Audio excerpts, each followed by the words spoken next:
Do you ever find yourself looking at your friends, at your neighbor, at your colleagues, and you always feel like you're one step behind financially? No matter how much you save, you invest, you read up on financial literacy, it just feels like the finish line keeps moving ahead and you never can seem to reach it. Trust me, I've been in those same exact shoes as well. Then I started taking a closer look at my own numbers, and that is when things started to change. So in this video, I'm going to be sharing exactly some of the steps that you can use to gain some more clarity of your current financial situation, and perhaps some of the things that you could do in order to make adjustments to improve your financial plan. The first consideration to see if you're doing well financially is asking yourself this question: am I missing my bill deadlines? If you make enough money to cover your basic needs and you're actually paying your bills on time, chances are you're doing pretty well financially. Basic needs typically include groceries, rent, utilities, phone plans, Wi-Fi coverage, those types of things. In other words, you need these things to live a good life. You don't necessarily need eating out. You don't necessarily need that fancy luxury vacation or that fun car. And it's okay if your income can't cover those items as long as you don't do them. If your income can cover the bills and you haven't had missed bill payments, so in other words, you haven't had late fees, then you're actually in a really good position. And the reason why I say that is because the sad reality is many people, especially in America, are unable to meet their bills and pay them on time. If you are able to cover your bills without missing any deadlines, you're already ahead of the curve. If you can cover your basic living needs and your basic bills, you're already doing pretty well. The next question you need to ask yourself if you're doing well financially is, are you using some of the money that you're making and putting it into the stock market, for example? If you answered yes, then you're already ahead of the curve and you're doing pretty well financially. According to a Gallup poll, about 42% of Americans are not invested in the stock market at all. You don't just have to invest in the stock market. Of course, the stock market is a pretty universal tool that a lot of Americans and even people around the world use to invest their money in and grow it for the long term. But there are other ways that you can invest, and maybe you fall into these categories. So listen up. You can be investing in yourself, appreciating assets, or maybe even real estate, for example. I myself invest about 5% of my gross annual income back into myself. And that's because I truly believe the highest ROI, or return on investment, that you can get is when you invest in yourself. What that means is you gain more skills, you gain more knowledge, and as that starts compounding, your value also starts increasing. Here's how I invest in myself. I buy books, I hire mentors, I hire coaches, I take courses, I continue certifications, or pay for continued education. Those are just some examples, but are really great ways to keep investing in yourself. The average portfolio balance for Americans at age 45 in their 401k is about $128,000. So the biggest takeaway here is simply investing early and investing consistently, building that habit so at some point you can start making more and more contributions, assuming your income allows for it. The third question you might want to ask yourself to see if you're doing well financially is whether or not you've assessed your risk profile. And by risk profile, I specifically mean having done a risk management review.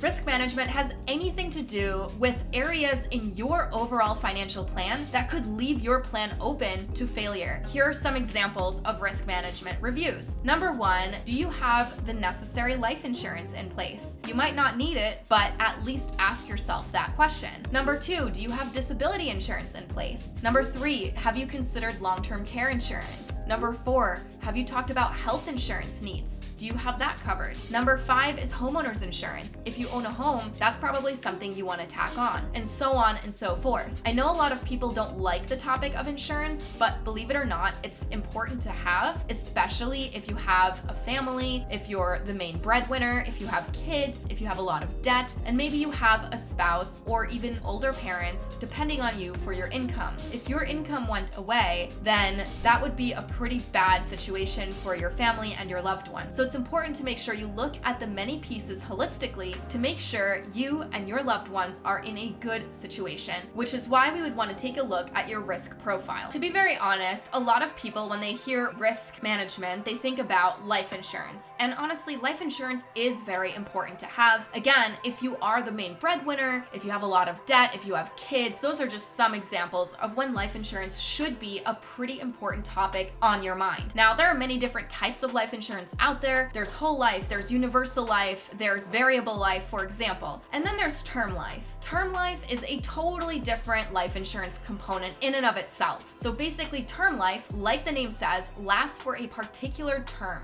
or a particular period of time. So for example, average terms are 20 years or 30 years. You pay a fixed premium for that term, and then once the term is up and hopefully you're still alive, then the life insurance essentially expires. You don't get a benefit, you don't get your premium back, but at least you were insured for that particular time period. The reason why I generally like term and have it for myself too is because it's the simplest and it's the cheapest type of life insurance out there. And especially for millennials or other people who are getting started in their careers, you're probably not earning as much money today as you would be in maybe 20 years from now. You probably need a cheaper type of life insurance that still covers you for a longer period of time. The other reason why I like getting life insurance, at least early on, is because when you're younger, typically you're also healthier. And if you're healthier, then that means your premiums, or how much you pay to keep life insurance in force, will be lower. If you're unhealthy, then chances are premiums are a little bit more expensive. The key reason why people might want to have life insurance is because the death benefit is tax-free. I know no one likes talking about death, but honestly, if you do have a family and you do have loved ones you want to take care of, this is something you do have to ask yourself at some point. But again, not everyone needs life insurance. For example, if you're single, you don't have debt, you don't have kids, you probably don't need to think about it right now. The next question you want to ask yourself if you're financially ahead is if you have an emergency savings fund. An emergency savings fund is essentially a cash or a liquid account where you can readily access your funds and take them out for emergencies. So for example, if you have an unexpected vet bill, if you have a flat tire, or maybe a leaky roof, those all cost money, and lots of it, I know this from experience, and you probably don't want to rack up credit card debt, so instead you have an emergency savings fund where you can dip into and take the cash to pay for these unexpected expenses. Of course, once you take money from the emergency savings fund, you want to replenish that emergency savings fund. And that's where the next question comes into play. How much do you actually need in your emergency savings fund? The answer is honestly between 3 to 6 months of your basic living expenses. For example, your basic needs generally include groceries, rent, utilities, right? So on and so forth. And let's say that means you pay $3,000 a month for those basic needs. That means an ideal emergency savings fund would have between $9,000 to $18,000 of cash. Of course, everyone's different, so you really want to figure out your own situation, but it's a good guiding rule of thumb. If you really want to get the biggest bang for your buck, then what I've seen that has worked with people in the past is actually opening up a high yield savings account as an emergency savings fund. A high yield savings account is essentially an online savings account. However, because it's online, you actually can get typically a higher interest rate than a regular savings account offered at brick and mortar banks. So that's just something you might want to check out, because on average, at least right now, high yield savings accounts generally have interest rates between 3 to 4%. And on average, savings accounts that are offered through regular brick and mortar banks only have an interest rate of between 0 to 1%, right? If you're lucky. So again, a good way to really optimize your cash and get the biggest bang for your buck. The last question you want to ask yourself if you're ahead financially is your net worth actually growing? For those of you who don't know yet, your net worth is essentially a formula, and it's composed of the following components. Your net worth equals your assets minus your liabilities. What does that mean? An asset is something that you own, right? You actually own it. You do not owe anything. You don't have a credit or a mortgage or anything like that. It's yours to keep and yours to do